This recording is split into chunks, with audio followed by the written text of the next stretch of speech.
she encountered a young couple who looked like ski bums, holding up a sign claiming they had a dog for sale. "Betsy is the sweetest thing," the woman, little older than a teenager, had assured her. "We love her, and it will break our hearts to lose her. It's just that now the ski season is over, we have new jobs on the Big Island, and it's a real pain to take a dog over there. Plus, we're really not pet people," the young man had said in an apologetic voice, his eyes sorrowful beneath his dreadlocks. Sam had fought the overpowering urge to tell him that since they had taken on the responsibility for a dog, that made them pet people. Before she could find herself channeling her mother, Sam had taken one look at that cute little furry face with its big brown eyes and floppy ears, and had felt a sharp tug in the vicinity of her heart. "You could take her," a seductive voice had whispered. "What's stopping you?" Her mother was gone. She was alone in the house. She was an adult running her own boutique. Surely she could have a dog now. What was the harm?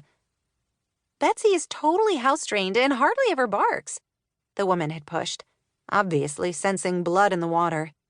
"We'll throw in her crate, her toys, a bag of her favorite treats, and a whole container of food. All we're asking is $200 to help us out with gas money." Sam had been such a sucker. Looking back, she could see exactly how stupid she had been. She might as well have had "soft touch" tattooed on her forehead.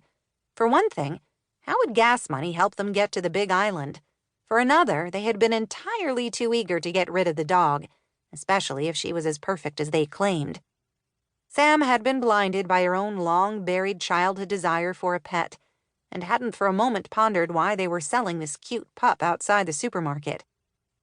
She wasn't sure if she had been lured more by their words, by the dog's extraordinary cuteness, or her dread at returning to this empty house night after night. Whatever the reason, she had handed over all the cash in her wallet down to her last dollar, scooped up the little dog and her small assortment of supplies, and headed home with a feeling of deep exhilaration. Samantha didn't have to try hard to imagine how her mother would have rolled her eyes with a chorus of "I told you so's" the next day, after she took the dog to her friend, veterinarian Dr. Danny Morales, to have her checked out, and learned the little dog wasn't simply chubby. She was expecting puppies.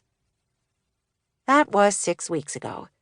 Now, instead of living out her grandiose image of having one sweet-natured, quiet little lapdog who would sit at her feet while she sewed, she had one exhausted, stressed-out mama dog and 3 very active, very demanding month-old puppies.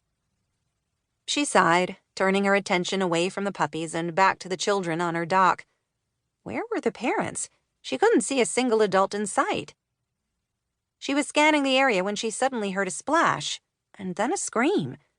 When she jerked her gaze back to the dock, she saw the boy in the water, and the older girl, likely his sister, belly down on the dock, frantically trying to pull him back up.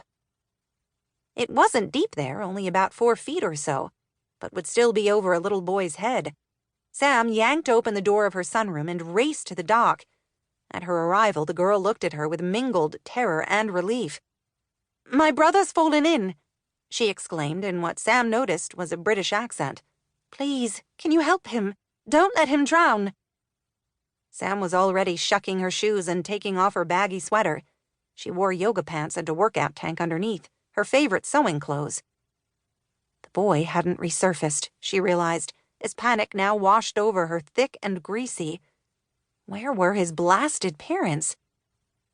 She didn't want to go in the water. If she could, she tried to avoid it at all costs.